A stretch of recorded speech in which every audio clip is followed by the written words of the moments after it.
the tyranny of noise. You've been taught that expression equals existence, that the louder you are, the more real you become. But that lesson was the first chain. Every outburst, every explanation, every defense, each one leaks power. The world does not crave your truth, it feeds on your reactions. Noise is not communication, it is confession. Every impulsive word reveals what you fear to lose, what you crave to prove. The chaser speaks to survive. The sovereign observes to rule. You believed speaking meant control. But control is not projection. It is containment, not dominance. Desperation, the age of noise rewards the desperate. Social media, gossip, performative opinions, each demands your immediate participation, your constant proof of presence. But presence isn't proof, it's posture. The ones who move least shape the most. The loudest voice rarely leads, it entertains the true ruler's silence. The system trains you to react, not to reign. Every notification, every argument, every impulsive response drags you deeper into servitude. They call it engagement. It's entrapment. You become predictable, an open book with no mystery, a frequency too common to command reverence. Silence, however, rewrites the hierarchy. The moment you stop feeding the noise, you begin to rule it. Those addicted to reaction crumble before uncertainty. They interpret your stillness as superiority because it exposes their dependence on validation. The one who does not need to speak has already won. Noise makes you visible but disposable. Silence makes you invisible but gravitational. One screams for recognition. The other pulls recognition without effort. You've mistaken attention for authority. Attention fades. Authority endures.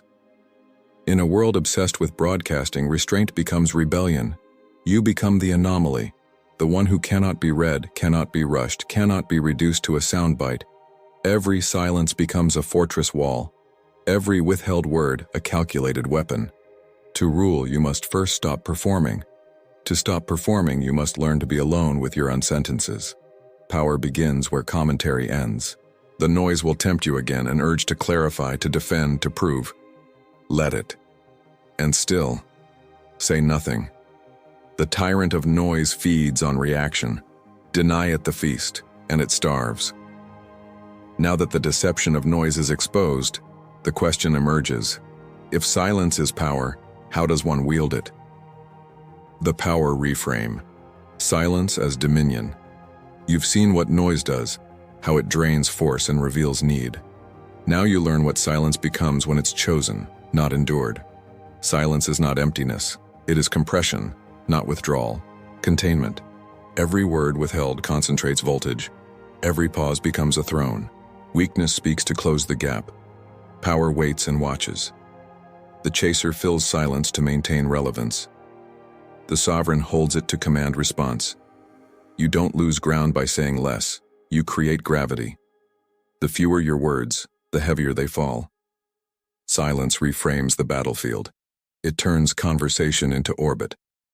Others lean forward, chase interpretation, reveal their desires through the space you refuse to fill. You no longer compete for attention. You make others compete for your acknowledgement. From proving to positioning, from chase to pull, this is not passivity, it is precision. You choose when to speak, and when you do, every syllable lands with intent. Power is not the volume of your expression. It's the discipline behind your restraint. The quiet man isn't invisible, he is unreadable. And in a world addicted to transparency, mystery is authority.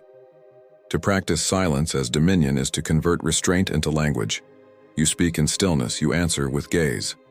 You measure every reaction as if your energy were currency. And it is. Those who spend less hold the market. When others argue, you listen without urgency. When they demand response, you delay. When they seek validation, you offer none. This calm disarms chaos. It doesn't shout it down. It absorbs it until the storm collapses on itself. Aphorism. Silence does not retreat, it reigns. It is the highest expression of self-command because it requires nothing to prove self-worth. You are no longer broadcasting for recognition. You are radiating certainty. True influence is not what you say, it's what others adjust around your stillness.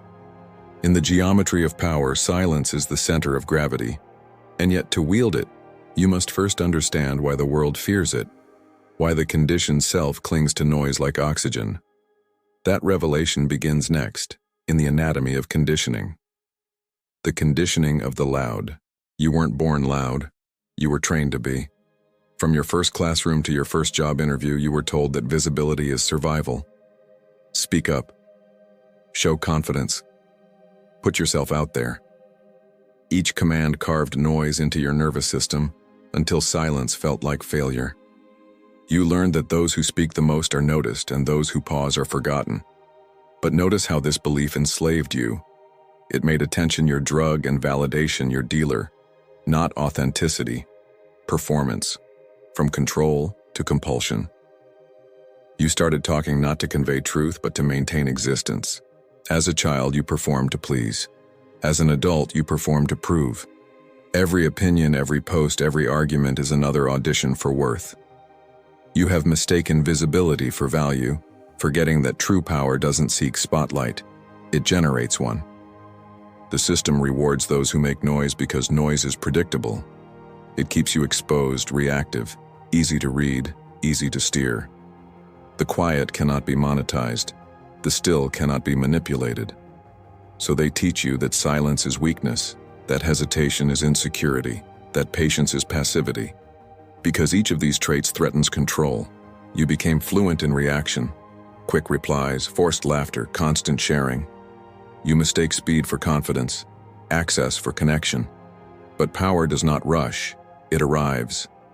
The more you fill the air, the less oxygen your presence commands. The loud identity believes expression equals freedom. The silent identity knows expression is choice. One needs to be heard to feel real, the other already is. The chaser begs the room to see him. The sovereign makes the room adjust around his stillness. Understand this. Silence was never your flaw. It was your unpracticed inheritance. Every ruler throughout history understood this principle. Words are tools, not tethers.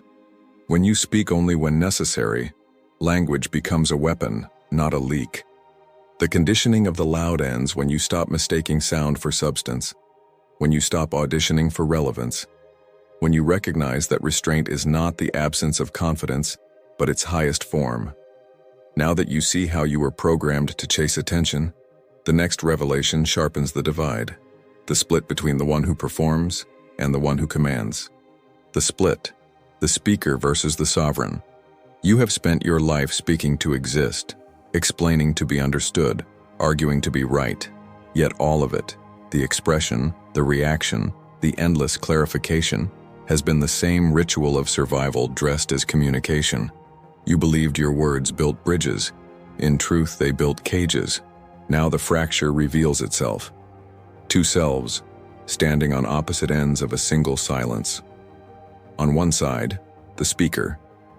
On the other, the sovereign. One seeks approval, the other commands alignment. One performs for the crowd, the other shapes the crowd's gravity. The speaker lives in reaction. Every question feels like a threat to his worth, every pause a demand to fill. He speaks not because he has clarity, but because he fears disappearance. His words are armor made of paper. His noise is not power, it's panic disguised as confidence. The speaker's voice trembles under its own volume, trying to drown the sound of self-doubt. But the sovereign moves differently. He doesn't broadcast his certainty, he emanates it. Not seeker of attention, commander of space. His silence is not emptiness, it's architecture. He speaks rarely, yet when he does, each syllable lands like a verdict. He doesn't argue, he defines. He doesn't chase meaning, he decides it. This is the split, the moment where you understand that mastery of voice begins with mastery of restraint. To cross from speaker to sovereign, something must die. The need to be heard, the compulsion to explain, the reflex to prove. You will feel it at first as loss, as if your absence from the noise erases you. That discomfort is the echo of addiction. Endure it, because on the other side, something ancient awakens. The The sovereign doesn't need the spotlight. He becomes the reference point. People adjust their tone when he enters, not out of fear, but because his composure reorders the atmosphere. He is the center that others orbit, the stillness that commands attention without demand. To embody the sovereign is to accept that most people speak to relieve tension, while you will remain silent to create it. Your pauses will carry more force than their speeches. Your restraint will unnerve the insecure, expose the impatient, and attract the disciplined. Silence becomes your field of control, your invisible language of power. Aphorism: noise proves presence, silence proves mastery. The speaker consumes his energy to be seen. The sovereign conserves his to be felt. The speaker reacts to every signal. The sovereign decides which signals exist. Transition is costly. You will lose those who only recognized you through noise. You will lose the comfort of constant reaction. But what you gain is unshakable center, authority without performance, gravity without effort. When you no longer need to speak to sustain your worth, your words become law when finally spoken. That is the threshold of dominion, the quiet shift from follower of noise to architect of silence. And once this divide is clear, the next step emerges naturally, to codify the rules that protect it, the laws that govern silent power. The laws of silent power. Crossing into sovereignty demands structure. Silence without order becomes retreat, but silence bound by law becomes dominion. You are no longer learning to avoid noise. You are learning to weaponize stillness. These 5 laws define the architecture of that control. They are not suggestions, they are edicts. Break them and you return to the chaos of chatter. Keep them and silence bends the room around your composure. Law I: the less you speak, the more they reveal. Words expose intent. Silence exposes others. Every time you resist the impulse to fill the air, you create a mirror that forces people to confront their own motives. In negotiation, in conflict, in intimacy, the same principle reigns. The one who speaks least gathers the most intelligence. Let their discomfort do the talking. People confess to silence what they would never admit to speech. The less you reveal, the more they must project, and their projections betray them. Not dominance by force, control through patience. Law 2: hold the pause. Power lives in hesitation. The pause is the sovereign's heartbeat, steady, deliberate, unsettling. When asked a question, don't rush. When challenged, wait. Each second of stillness increases your psychological weight. You are teaching others to feel your time, not dictate it. Most will crumble under silence because they equate speed with security. But you know, hesitation isn't weakness, it's gravity. The pause rewrites hierarchy. The one who controls tempo controls the frame. From reacting to conducting, from follower of flow to master of rhythm. Law 3: do not defend, define. The moment you defend yourself, you accept the other's premise. You kneel to their frame. The sovereign never justifies, he redefines. When accused, clarify without apology. When misunderstood, restate with calm authority. That's not what I meant reveals insecurity. Here's what it means establishes command. You are not seeking permission to exist. You are declaring terms. Silence aids this law because it creates the space to define rather than react. The speaker explains. The sovereign declares. From defense to definition. Law 4: master the energy behind words. Speech is vibration. Each tone, each cadence carries energy far beyond content. A calm voice from a centered mind cuts sharper than shouting. Your energy is your credibility. Never speak from agitation, only from grounded intent. When your words emerge from stillness, they carry inevitability. Emotion is not forbidden, it is refined. Channel it through control, not through reaction. Speak less frequently, but when you do, your tone should end conversations, not extend them. The sovereign's voice is slow, measured, final. It does not compete. It concludes. Law V: withdraw to expand. In power, retreat is not loss, it's leverage. The world measures presence by visibility, But true expansion happens in absence. Step back, and others fill the void with speculation, projection, curiosity. Your withdrawal multiplies your perceived value. Distance amplifies gravity. Every silence, every disappearance signals abundance of choice. Only the dependent must stay accessible. The sovereign withholds access to amplify demand, from availability to rarity, from chasing influence to drawing orbit. These laws are not tactics for impression. They are disciplines of being. You practice them until silence no longer feels like effort, but essence, until restraint becomes instinct, not performance. Together, they transform communication into control. Remember, the loud build recognition, the silent build reverence. The loud compete for attention, the silent dictate tempo. The loud react to the world, the silent make the world react to them. When you live by these laws, you no longer enter rooms as one voice among many. You enter as presence itself. You don't dominate through aggression, but through calibration. Every pause, every withheld answer, every glance becomes command encoded in stillness. Aphorism. Noise moves quickly, but silence moves everything. Now that the laws have been delivered, the next phase begins.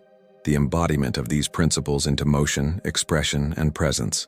The behavioral code of the quiet ruler. The behavioral code of the quiet ruler. The laws mean nothing until they are carved into your body. Silence without embodiment is theory.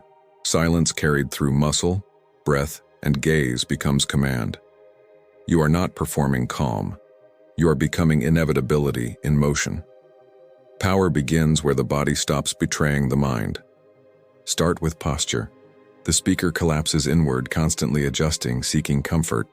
The sovereign aligns upward, shoulders loose but grounded, chest open but unexaggerated, neck tall as if suspended by an invisible thread. Every angle of your body must say one thing: I am unhurried. From nervous readiness to sovereign stillness. When your frame is still, others' energy begins to orbit yours. Then breath. The undisciplined breathe shallow and quick, feeding anxiety with oxygen debt. The quiet ruler breathes slow, deep, controlled, through the nose, into the diaphragm. Each breath resets your internal pace. It's the metronome of composure. Before speaking, exhale fully. A complete breath clears impulse. A partial one fuels reaction. Your breath decides whether silence feels powerful or panicked. Next, eye contact, not staring, holding. The speaker scans rooms for cues, always decoding. The sovereign locks eyes not to intimidate, but to anchor. Hold for one beat longer than comfort allows, then release deliberately. Your eyes become punctuation. Each glance a period, not a question mark. People remember how you looked at them long after they forget what you said. Pauses are your blades. They slice through noise and carve space around your words. Don't rush to fill them. Extend them until tension blooms. A pause is a declaration that your rhythm is law. The impatient will squirm. The insecure will fill it. Let them. Their reaction confirms your rule. The pause is not absence, it's architecture. Now your voice. When you finally speak, do not rush or rise. Speak as if every word has already been decided. The tone should be low, the pace deliberate, the phrasing short. Cut filler words. Replace I think with it is. Replace maybe with silence. You are not persuading, you are defining. The sovereign's voice is the sound of completion, not negotiation. Your gestures must match. Every unnecessary motion leaks authority. The speaker fidgets, gestures wildly, overemphasizes meaning. The sovereign moves with economy, each motion intentional, each shift measured. Stillness communicates abundance of time. Movement communicates need. Choose stillness. Then there is facial composure. The face of the sovereign is unreadable, not cold. A faint half-expression, never exaggerated. You allow others to project emotion onto you while you remain the unmoved reference point. That's not repression, it's governance.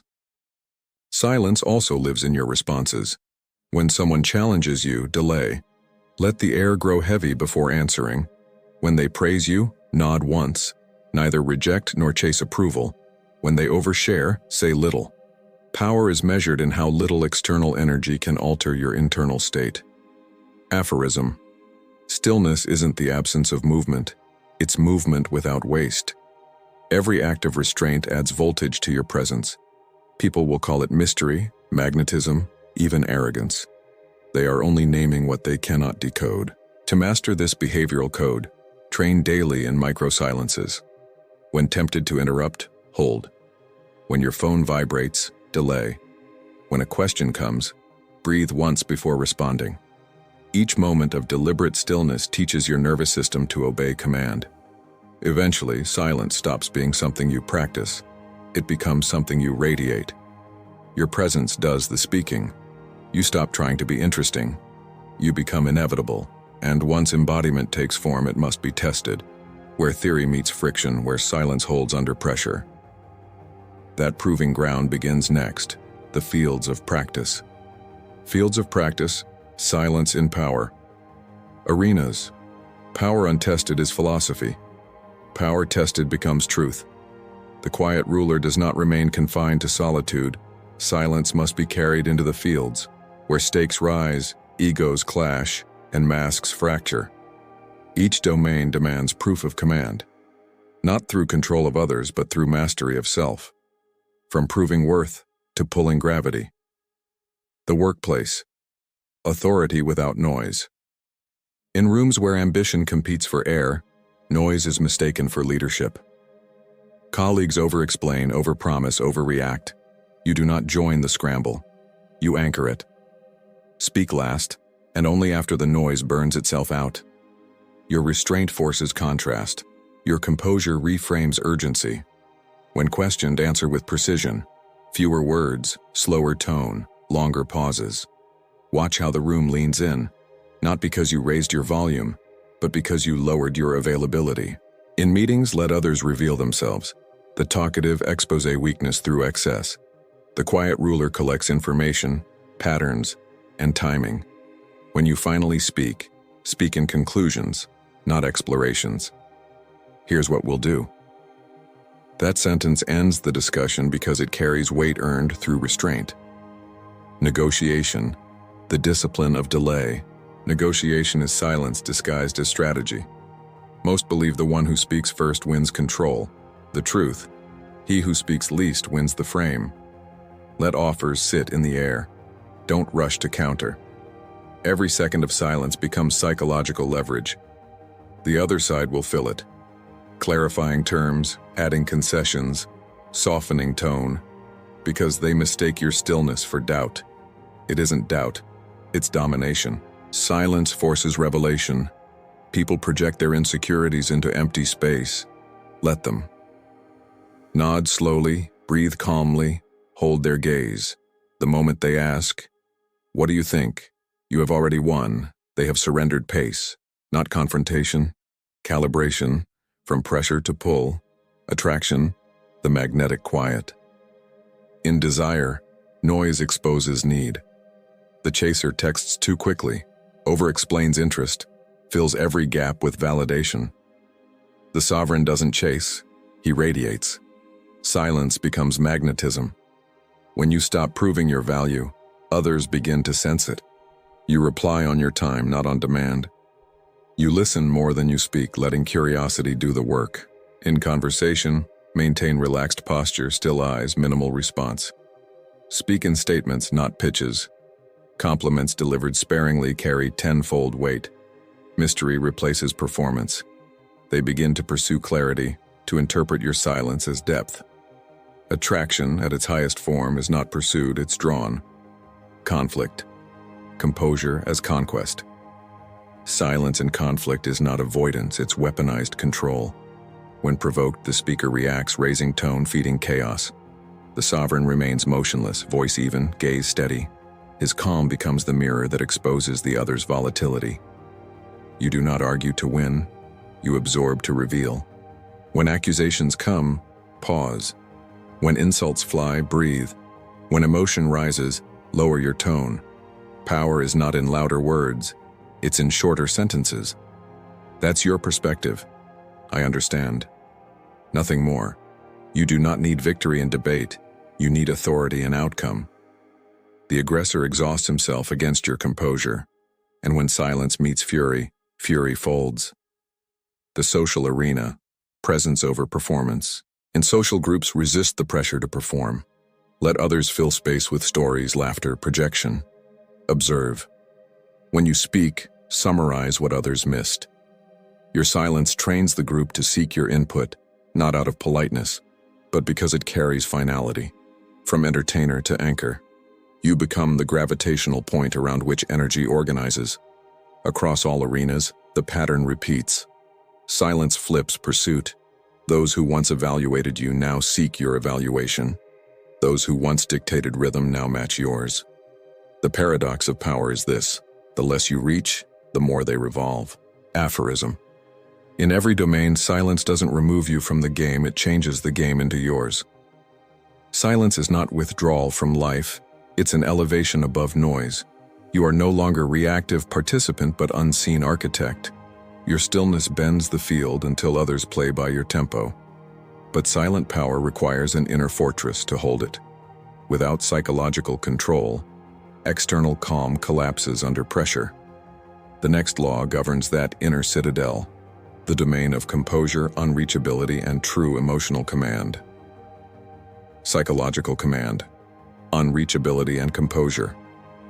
Silence without composure is a mask that cracks under heat.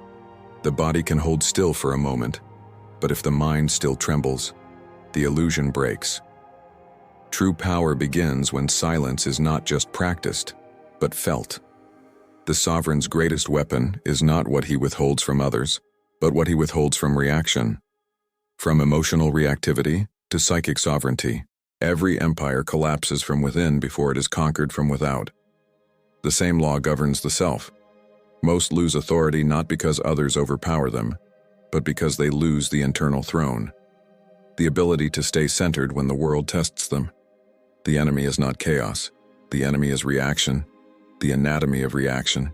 Reaction is the confession of control loss. A message arrives. A tone shifts. A silence lingers, and the body surges with adrenaline. The mind scrambles to restore certainty. You respond too soon, explain too much, prove too fast. That is not communication. It is surrender disguised as connection. Every reactive act declares, I am still ruled by external energy. The quiet ruler reverses the circuitry. When provocation hits, he slows down instead of speeding up. He doesn't fight emotion, he observes it. The untrained mind is the emotion. The trained one watches it. Observation is the first act of command. You are not your anger, anxiety, or fear. You are the witness that names them, and by naming, neutralizes. Unreachability, the fortress of presence. Unreachability is not indifference, it's insulation. It is the psychological buffer that keeps you from being emotionally kidnapped by every external vibration. The sovereign is not detached, he is contained. His attention is scarce, his emotions private, his peace non-transferable. He can feel deeply without leaking energy outward. To become unreachable, practice containment. When insulted, breathe before replying. Let the words dissolve before deciding if they deserve entry. When praised, receive it without expanding ego. Nod. Move on. Praise and insult are twin distractions. Both attempt to define you from outside. When uncertainty arrives, stay with it. The impulse to fix or clarify is the mind's addiction to control. Sit inside the ambiguity until it loses its power. Unreachability does not mean absence of empathy. It means the ability to choose when to extend it. The speaker bleeds into every emotional cue around him. The sovereign filters input through will. This filter is not coldness, it's protection of frequency. Composure as signal. Composure is not the denial of feeling, but the regulation of expression. The sovereign feels fear and irritation like everyone else, but those sensations pass through discipline before they exit the body. Composure says, I am not moved by your attempt to move me. That statement alone disarms manipulation. In social conflict, composure is the invisible boundary that shifts hierarchy. The volatile betray their weakness through display. The calm radiate unspoken certainty. Stillness communicates a truth deeper than argument. I cannot be steered. The room begins to orient around your equilibrium. Even the aggressors unconsciously submit to your pace. Training the inner throne. Psychic sovereignty is not inherited, it is conditioned. Begin with micro-trainings. Delay response. Whenever you feel triggered, delay reply by 10 seconds. This builds tolerance between impulse and action. Observe sensation. Feel where emotion hits the body, throat, chest, stomach, and breathe into it until it disperses. The body is the first battlefield. Win there before you act. Reframe attack. Every provocation is an invitation to prove composure. Replace "why is this happening to me" with "this is my training ground." Practice emotional economy. Not every thought deserves expression. Conserve energy. The fewer reactions you externalize, the more internal power compounds. The psychology of pace. The world is addicted to speed. Emotional speed is the currency of chaos. Instant replies, instant outrage, instant validation. The sovereign slows everything down. His rhythm becomes the environment's metronome. Those who operate faster begin to feel childish in his presence. Power is pace, and pace begins in the nervous system. To command psyche is to own time. When you control tempo, you control tension. When you control tension, you control outcome. Thus, silence becomes unbreakable only when your mind is no longer hijacked by urgency. From reaction to authority. When the external world screams for your participation and you remain composed, you expose its dependency. The manipulator requires your reaction to function. Deny it, and they dissolve. The seducer depends on your need for attention. Detach, and they recalibrate. The crowd feeds on your validation. Hold silence and it starves. Psychological command is not about dominating others. It's about ending their dominion over your emotions. The moment nothing can compel you, you have become the axis instead of the orbit. Aphorism. He who controls his reaction controls reality. Composure is the invisible armor beneath all silent power. Without it, every pause is trembling restraint. With it, every pause becomes law. And once this inner throne is secured, the next evolution unfolds. Not just personal power, but ethical rulership. The transition from predator to sovereign. Ethical guardrails. The discipline of non-manipulation power without conscience always decays. Silence without ethics becomes a weapon of distortion, easy to use, easier to abuse. The sovereign must remember, the goal is not domination, it is stewardship, not control of others, control of self. The temptation is real. Once you master silence, you'll see how easily it bends people, how a single pause makes them explain more, expose more, yield more. The world will offer you shortcuts, charm without honesty, restraint without empathy, superiority without service. But every manipulative silence fractures the integrity it pretends to protect. The difference lies in intent. The manipulator withholds to confuse, the sovereign withholds to clarify. One hides truth to maintain leverage, the other guards truth until it can be spoken cleanly. Silence becomes deception only when it conceals responsibility. Ethical power uses silence to remove noise, not to erase humanity. Cold detachment is not strength, it is fear disguised as discipline. The sovereign does not withdraw from compassion, he filters it through discernment. He listens fully before he speaks. He chooses words not to win, but to align. His restraint is not a wall, it is a lens that sharpens truth. Aphorism. Manipulation is the counterfeit of mastery. The difference is invisible to the crowd but unmistakable to the conscience. One builds empires of illusion, the other builds inner order. One breeds dependency, the other breeds trust. When you pause before speaking, ask, am I withholding to protect truth or to control perception? The answer decides whether you rise as a ruler or fall as a tyrant. Ethics is not weakness. It is the architecture that makes strength sustainable. Remember, silence is not the absence of speech, it is the presence of intention. Every pause, every glance, every withheld word declares what kind of kingdom you govern. Choose to be clear, not clever. Command, not coerce. Because the moment power becomes manipulation, it begins to corrode from within. Stewardship preserves it. And from this discipline of restraint, the path clears toward the final ascent, the crystallization of true sovereignty, the ascension and final command. Everything before this was preparation. Every withheld word, every pause, every confrontation with your own noise led here, to the quiet that no longer needs to prove, to persuade, to perform. The speaker has been buried in his own echoes. The source now stands in the calm that follows the storm. You no longer chase influence, it gathers around you. You no longer speak to be believed. Your stillness has become its own evidence. This is not withdrawal, it is dominion, not disappearance, arrival, from restless sound to resonant presence. You begin to see what few ever understand. Silence is not emptiness, it is density. It holds weight, it bends space, it alters tempo. When you walk into a room, the air shifts, not because of what you say, but because of what you no longer need to say.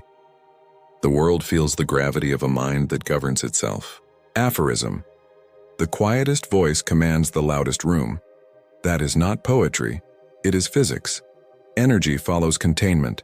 Attention follows composure. The ruler is not the one who shouts commands, but the one whose stillness makes others listen before he speaks. Now the final decree. Practice silence not as retreat, but as reign. Each day resist the compulsion to explain. Each encounter, let your pauses lead. Each moment of noise, return to the throne within. Speak when words are law, not reaction. Hold when space demands strength. You are no longer the speaker. You are the source. The voice that once sought validation now governs vibration. The silence that once felt like absence has become your throne. The old voice dies here. Sovereignty begins.